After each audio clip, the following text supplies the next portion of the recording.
बिस्मिल्लाहिर्रहमानिर्रहीम, अस्सलाम वालेकुम। प्रोग्राम पूरा सच के साथ मैं हूं आपकी मेज़बान फ़ज़ाल आसिम। नाज़रीन, जिस तरीके से दिन ब दिन आबादी हमारी बढ़ती चली जा रही है, मगर नौजवान हमारे पढ़ लिख कर भी आ रहे हैं, मुलाजमत के मौके उस तरीके से नहीं बढ़ रहे। आज हमने सोचा इस पर प्रोग्राम करें और जाने क्या वजह है कि जिस तरीके से आबादी बढ़ती जा रही है, वैसे मुलाजमत के मौके भी ज़्यादा से ज़्यादा होना चाहिए ताकि लोग हमारे नौकरियां करें, बेरोज़गारी ना बढ़े। क्योंकि अगर आपको मौके नहीं मिलेंगे, नौकरियां नहीं मिलेंगी, तो बेरोज़गारी बढ़ती चली जाएगी और गुर्बत आएगी। गुर्बत आने से ये होगा कि आपके खानदान डिस्टर्ब होंगे, फिर सोशल प्रेशर भी होता है। स्टूडियोज में मेरे साथ मेरे रिपोर्टर अली फारूक मौजूद है, लेकिन सबसे पहले हम देख लेते हैं अपना ये पैकेज। पाकिस्तान में बढ़ती हुई आबादी के तनासुब में रोजगार की फराहमी में नाकामी ने मुल्क को संगीन माशी चैलेंज से दोचार कर दिया है। गुर्बत बढ़कर 28.9% और बेरोजगार अफराद की तादाद तकरीबन 60 लाख तक पहुंच चुकी है। इक़्तिसादी सर्वे के मुताबिक हर 100 में से 29 पाकिस्तानी खतरे गुर्बत से नीचे जिंदगी गुजारने पर मजबूर है। दही इलाकों में गुर्बत की ये शरह 36.2%, जबकि शहरी इलाकों में गुर्बत की ये शरह 17.4% रिकॉर्ड की गई है। मुल्क की कुल आबादी 25 करोड़ 20 लाख से तजावज़ कर चुकी है, जबकि हर साल तकरीबन 50 से 60 लाख अफराद का आबादी में इजाफा एक लम्हा फिक्रिया है। माशी सुस्त रवि और सनती तरक्की में मतलूबा इजाफा न होने की वजह से कई नई असामियाँ पैदा नहीं हो रही जो मार्केट में आने वाले नए नौजवानों को रोजगार फराहम कर सकें। माहिरीन के मुताबिक गुर्बत में कमी और रोजगार के मौके सिर्फ पायदार माशी तरक्की से ही मुमकिन है। जी नाजरीन, पैकेज आपने मुलायजा किया, अली फारूक से जानते। जी अली फारूक, बताइएगा बेरोजगारी की बढ़ने की वजह क्या है? जी बहुत शुक्रिया फ़ज़ाइल साहब।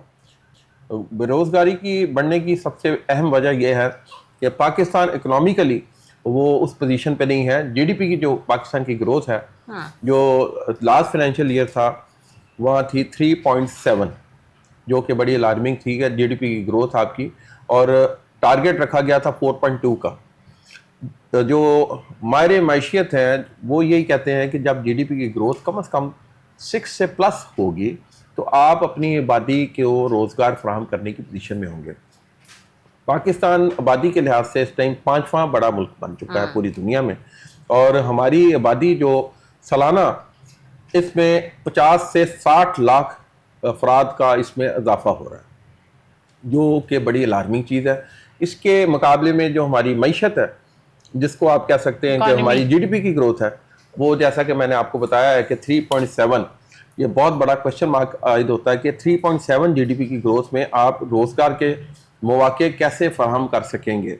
बढ़ती हुई आबादी का जो अस्ता है तकरीबन इस टाइम जो इकनॉमिक सर्वे ऑफ पाकिस्तान की अपनी जो रिपोर्ट है उसके मुताबिक जो पाकिस्तान में बेरोज़गार अफराद, पढ़े लिखे बेरोज़गार अफराद की शरह तकरीबन 60 से 65 लाख के करीब बनती है, जो पढ़े लिखे लोग हैं जिनको रोज़गार नहीं मिल रहा। इसके अलावा जो अनपढ़ है वो तो बहुत ज़्यादा तादाद में है। अब इसके मुकाबले में मैं थोड़ी सी जायज़ा पेश कर दूं। अगर इंडिया का हम जायज़ा लें तो इंडिया में जीडीपी की ग्रोथ जो लास्ट फाइनेंशियल ईयर था 7.8%, बहुत बेहतरीन, बहुत ज़्यादा, बहुत अच्छी पोजीशन। और उसके मुकाबले में जो इनकी बेरोज़गारी की शरह है और गुर्बत की ख़ास तौर पे जो शरह मैं बात करूँगा, गुर्बत की शरह 5 से 6% है। और पाकिस्तान में जो गुर्बत की जो शरह है 27 से 28%। और अगर दही इलाकों की बात करेंगे, दही इलाकों में ये शरह ज़्यादा है। और इस शरह को ठीक करने के लिए ज़रूरी है कि हम अपने इकनॉमिक इंडिकेटर्स को बेहतर करें। माशी तरक्की ही आपकी जामिन हो सकती है रोजगार के मौके। आप क्या समझते हैं कि जो हमारे रोजगार में कमी होती जा रही है आबादी के बढ़ने की वजह से है या कोई और अवामिल शामिल है? आबादी की बढ़ने, फराज साहब, आबादी का बढ़ना भी एक वजह है। देखें, चाइना की आबादी 1.5 अरब तक पहुंच चुकी है, तकरीबन से थोड़ी सी कम है। इंडिया की आबादी बढ़ चुकी है चाइना से।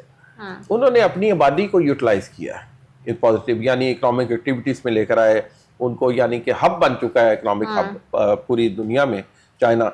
उन्होंने अपनी आबादी को बोझ नहीं बनाया, आबादी को इस्तेमाल किया और पॉजिटिव तरीके से इस्तेमाल किया। पाकिस्तान में ये सूरत हाल नहीं।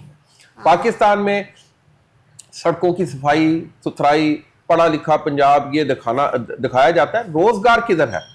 रोजगार वाला पंजाब चाहिए, रोजगार वाला पाकिस्तान चाहिए। सरकार का काम नहीं है कि वो सरकारी नौकरियां बांटे, क्योंकि ये अब किसी भी जो ओपन इकॉनमी है वहां पर हुकूमत की ये जिम्मेदारी नहीं कि सरकारी नौकरियां ही तरक्की की जामिन नहीं होती। सरकारी नौकरियां बड़ी लामहदूद तादाद में होती हैं, कॉन्ट्रैक्ट बेस पे आप रखे जाते हैं। असल चीज ये है कि आपकी जो इकोनॉमिक एक्टिविटीज कितनी बढ़ रही हैं। पाकिस्तान की इकोनॉमिक एक्टिविटीज में इजाफा होने की बजाय उसमें कमी आती जा रही है। आपसे हम कई प्रोग्राम कर चुके हैं, जहां जीडीपी ग्रोथ 3.7 रखी जाए होगी, वहां आप माशी इंडिकेटर्स कैसे पूरे कर सकेंगे और गुर्बत की शरह में कैसे कमी ला सकेंगे, रोजगार में इजाफा कैसे जनरेट कर सकेंगे। रोजगार का इजाफा जो है सनती तरक्की से मशरूत है, रोजगार का इजाफा खुशहाली से मशरूत है। जब आपकी इकोनॉमिक इंडिकेटर्स डाउन जा रहे हैं, अब ये जो मौजूदा फाइनेंशियल ईयर चल रहा है 2026-27, इसके अंदर भी जो इकोनॉमिक जो इन्होंने जीडीपी की ग्रोथ रखी गई है, कोई आइडियल करके ये नहीं कि 7% पे जाएगी, 8% जाएगी, उन्होंने 4.2 या 3% पे ही रखा है इसको। तो और लास्ट फाइनेंशियल ईयर भी यही रखा गया था, लेकिन उससे जीडीपी की ग्रोथ कम हुई। लेकिन जो हमारा नौजवान पढ़ के मार्केट में आ रहा है उसको रोजगार नहीं मिल रहा, तो फिर किस चीज़ की कमी है?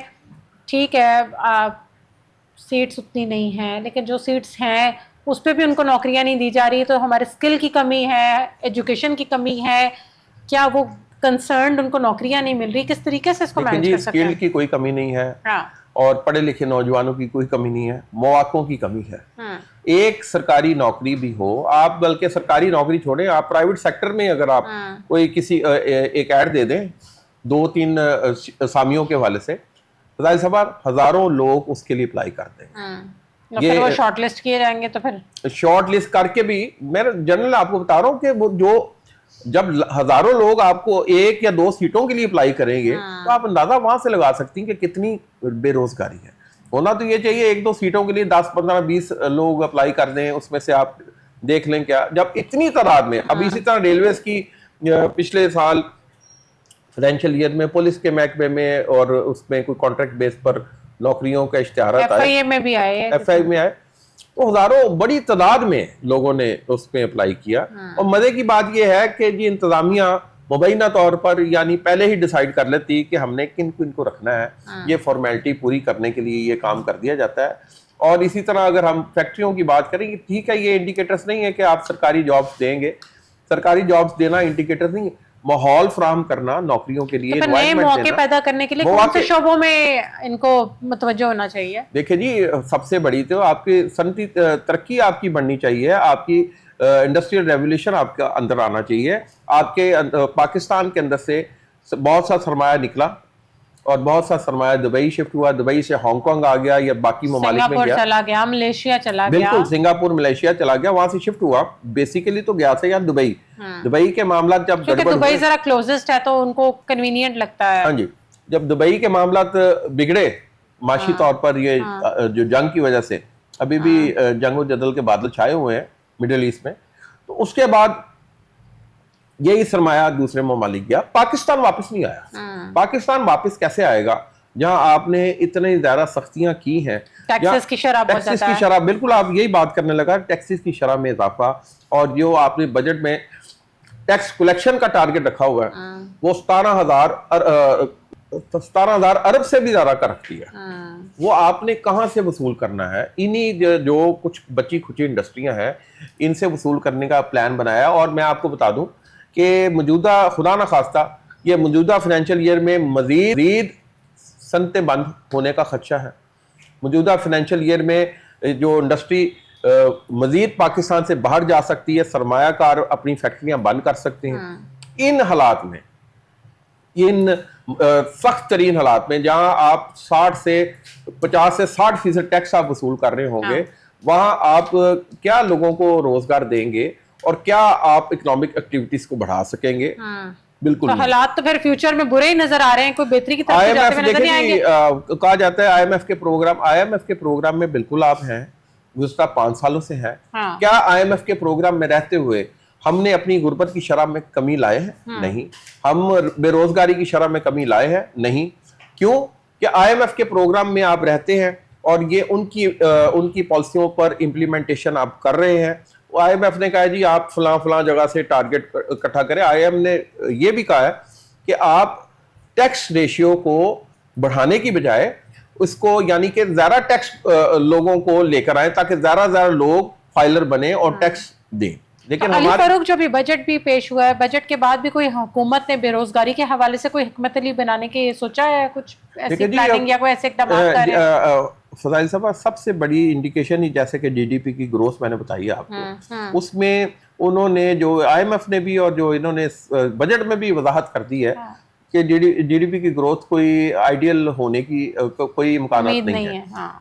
4 कुछ पे रहने का इम्कान है, लेकिन मेरे ख्याल से इससे भी बिलो हो जाएगा। जैसे इस टाइम 3.7 पर आप एक पाकिस्तान की आबादी असदहे की तरह बढ़ रही है और भारत से भी इसमें आबादी में इसी वजह से तो फिर हमारा नौजवान, हमारे लोग मुल्क से बाहर जा रहे हैं। लेकिन जी मुल्क से बाहर भी जा रहे हैं, बिल्कुल आपने बड़ी अच्छी बात की है। ये लाखों की तादाद में लोग लास्ट फाइनेंशियल ईयर में मुल्क से बाहर गए और लाखों की तादाद में अब मजीद जा रहे हैं। पासपोर्ट ऑफिस में तिल धरने की जगह नहीं होती, लंबी लंबी कतारों में नौजवान लगे और ज्यादातर नौजवान ही हैं। आप अपनी स्किल्ड लेबर को मौके नहीं देंगे तो स्किल्ड लेबर बाहर जाने के लिए मौके तलाश करेगी। वो उस तलाश के चक्कर और में, अगर जो मौके हैं तो वो तनख्वाहें उतनी नहीं है कि वो एक अपने घर का सिस्टम चला सके, ये भी तो देखें ना आप। और बिल्कुल सही कह रहे हैं। स्किल्ड लोग जो, और मजे की तो बात ये है कि ये हमारे स्किल्ड लोग जो हैं, मतलब इंजीनियर्स ले लें, डॉक्टर्स ले लें, जाते साथ तो उनको बाहर के मुल्कों में भी उनकी कंसर्न नौकरियां नहीं मिलती जब तक अनलेस वो उनका कोर्स नहीं करते और उसके बाद वो पेपर्स नहीं देते। लेकिन उनकी और जॉब्स करने को वो तैयार होते हैं और अच्छे तरीके से। आपने बड़ी अच्छी बात की है। अब ये मैं आपको ये बताऊं कि अभी हजारों की तादाद में ऐसे डॉक्टर्स हैं जो पढ़ लिख के हैं, प्रैक्टिस प्राइवेट सेक्टर में कर रहे हैं, कुछ करने की कोशिश, लेकिन अभी भी हजारों की तादाद में जिनको बेचारों को जॉब्स नहीं मिल रही। वो जनाब इंटरनेशनल लेवल पे अपनी जॉब्स के लिए कोशिश हैं। अभी ये मैं बता दूंगा, पाकिस्तान की जो एक्सपोर्ट भी थी वो भी जो लास्ट फाइनेंशियल ईयर में आई है वो तकरीबन आई है जी 30 अरब डॉलर की, यानी कि उससे लास्ट फाइनेंशियल 2 साल पहले अगर हम पीछे चले जाएं तो 32.5 अरब डॉलर की वो आपकी एक्सपोर्ट थी। अब एक्सपोर्ट भी आपकी बढ़ने के बजाय उसमें भी कमी आ गई। चंद साल कबल, चंद दहाइयां कबल, ये वियतनाम की मैं मिसाल दूंगा, पाकिस्तान की जो एक्सपोर्ट्स थी वियतनाम से ज़्यादा थी, वियतनाम की एक्सपोर्ट्स पाकिस्तान से कम थी। ये 10-20 साल के गैप में मैं बता रहा हूँ। तो उसमें अब वियतनाम की 400 अरब डॉलर तक एक्सपोर्ट चली गई और अभी हम डबल फिगर से ही नहीं ऊपर निकल पा रहे। अभी हम इस चीज को ही नहीं खत्म कर पा रहे, हम अपनी एक्सपोर्ट्स नहीं बढ़ा पा रहे। हमें तो ओवरसीज पाकिस्तानी कुछ जो हमें बेचते हैं पैसा, वो इससे ज्यादा है हमारी एक्सपोर्ट से, तकरीबन 40-45 अरब डॉलर तो वो इकट्ठा हो जाता है। तो अगर हम अपनी इकोनॉमिक्स एक्टिविटीज को नहीं बढ़ाएंगे तो रोजगार के मौके कैसे पैदा होंगे और इंडस्ट्री के हालात बेहतर करें ताकि हमारी इंडस्ट्री वापस आए पाकिस्तान। इंडिया में फजाइल साहब 600 इंडियन पंजाब में, ये खबर मैं पढ़ रहा था, आपके इल्म में शायद होगा, कि 600 जो यूनिट तक पंजाब के, इंडियन पंजाब में, मशरकी पंजाब जिसे कहा जा सकता है, वहाँ पर ये सार्फिन को, शहरियों को फ्री बिजली दे रहे हैं, यानी फ्री ऑफ कॉस्ट है। 600 यूनिट क्रॉस करेंगे तो उसके बाद फिर यू हैव टू पे द बिल।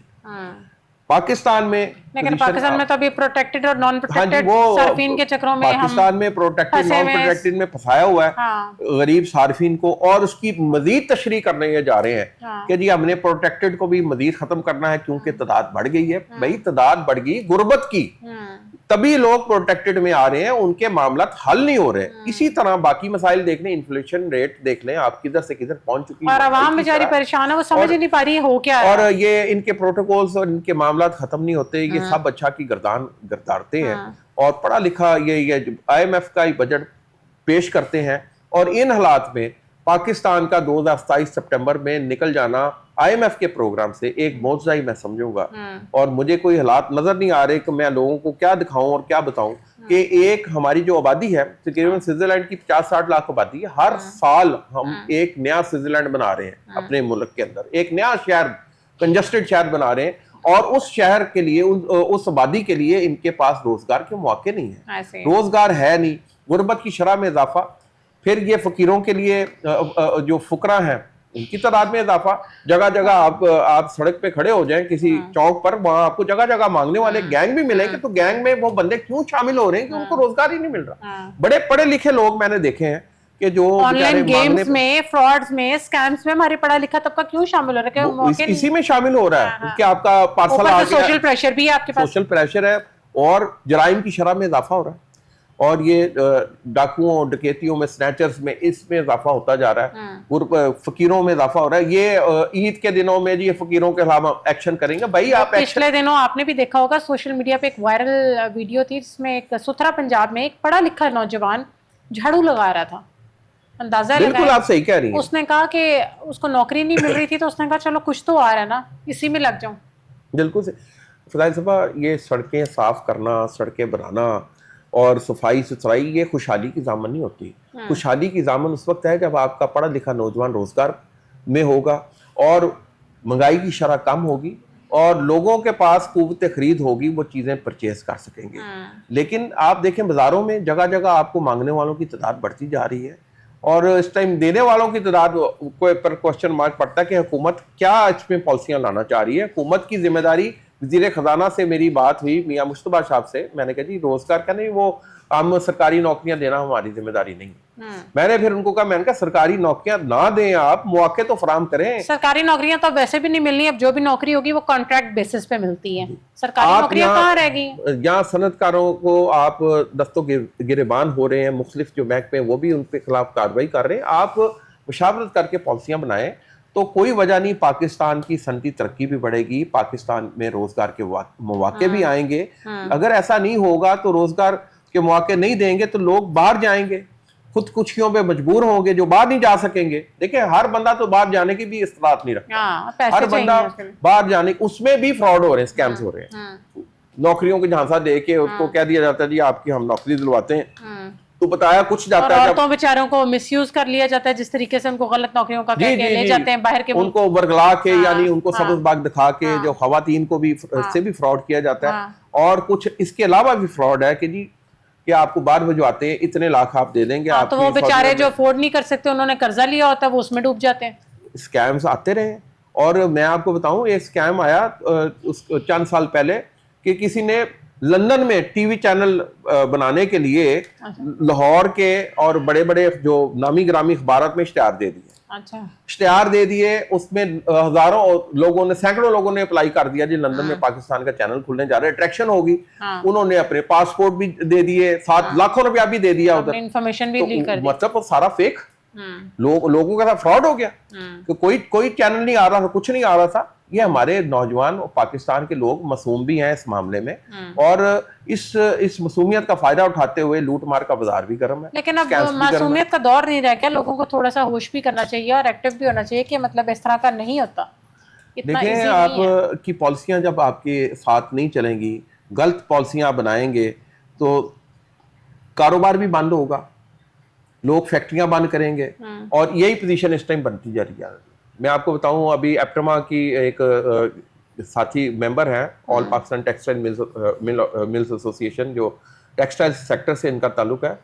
150 से लेके 180 टेक्सटाइल मिलें बंद हो चुकी हैं फैल साहब, और 400 मिलों का ये पूरा था। उसमें जाहिर है वो मेंबर तो हैं वो एप्टमा के, वो मिल बंद करने पे मजबूर हो गए। और कई ऐसी मिलें थी जिनके तकरीबन 4 से 5 हज़ार मुलाजमीन काम करते थे। वहाँ मुझे उन्होंने बताया जी अली साहब हमने तो ताला लगा दिया अपनी मिल को, इस टाइम हमारे सिर्फ दफ्तर में 78 मुलाजमीन काम कर रहे हैं। वो जो हजारों की फिगर थी वो खत्म होगी, वो कहाँ गए लोग, उनको जॉब्स कहाँ मिली होंगी, बेरोजगार हो गए। इसी तरह बाकी जो सनती सेक्टर उधर भी यही पोजीशन चल रही है।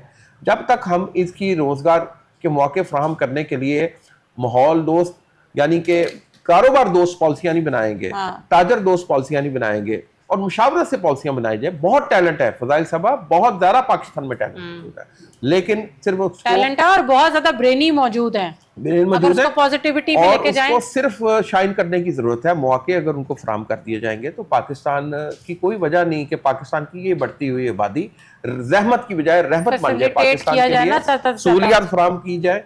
अगर ये काम नहीं होगा तो गुर्बत की शरह इस फाइनेंशियल ईयर में मजीद बढ़ेगी, बेरोजगारी की शरह में मजीद इजाफा होगा और जिस तरह की पॉलिसियां ये लेके चल रहे हैं इसमें मुझे नहीं लगता कि आपकी सनती तरक्की भी होगी और सनतकार को ईज ऑफ डूइंग बिजनेस मिलेगा।